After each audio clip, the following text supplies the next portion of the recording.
Hey friend! Today we're starting a series on the sounds of the English language. It's going to be explosive.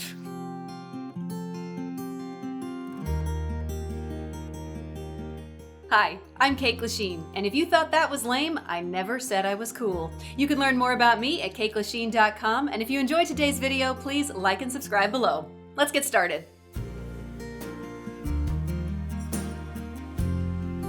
Today, we're focusing on a family of sounds called plosives.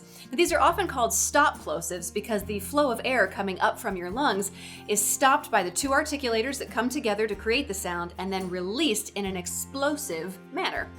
Plosives. I'm going to share the International Phonetic Alphabet symbols that represent these sounds as we go along. Now, just as a reminder, there are symbols in the IPA for all the languages and accents around the world, but this series of videos will be from an American English speaker's perspective. Also worth noting about plosives, they come in pairs. See if you can figure out what the difference between the sounds in each pair is before I tell you. Our first pair are what you might think of as the letters P and B, but I'm going to encourage you to start thinking of them as P and B, the actual sounds in the language. Now, these two sounds are made by your two lips coming together, fully stopping the airflow, and then releasing it again. P, B, or P, B, P, B. That pair is easy to see, but the next pair is a little trickier. So what I want you to do is take the tip of your tongue and place it on the back of your upper teeth. Start to draw the tip of your tongue back and up a little bit and just kind of follow the line of the gum ridge that bumps out just above your upper teeth. This is called your alveolar ridge, and it's hugely important in articulation, even though otherwise we really don't have much cause to think about it. Imagine that this hand is my alveolar ridge and the tips of my fingers are the tip of my tongue.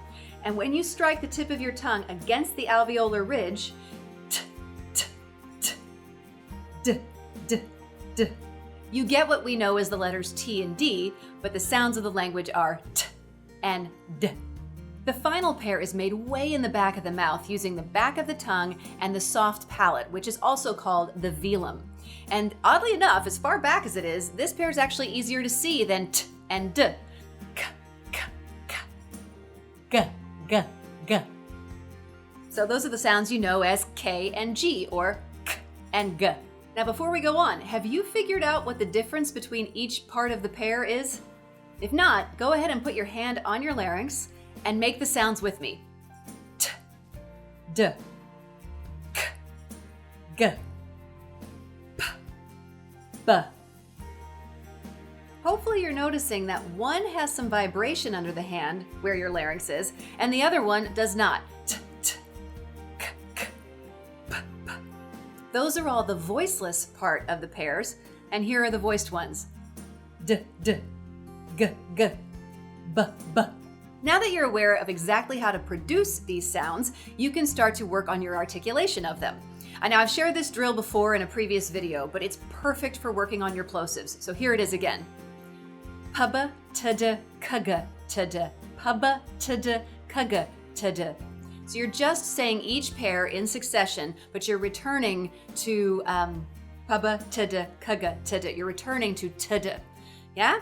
And the goal is to get as many as you can on one breath. Aiming for 20 is a pretty good goal. I won't do a full 20 right now, but just so you can hear it fast and clear, it'll sound like this.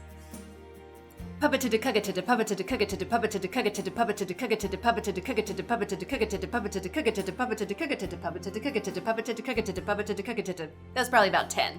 So for more on articulation, you can check out this video right here.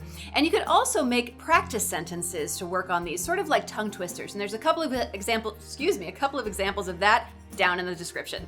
While the phonemes we worked on today are often modified to sound a little different in various dialects, plosives are the shortest, quickest consonants we make in the English language. Producing them efficiently can help add clarity to your speech when you need it. Having a detailed understanding of exactly how these sounds are produced and which articulators are working also helps provide a solid foundation for learning dialects and even other languages. Knowing where you start often helps get you where you want to go.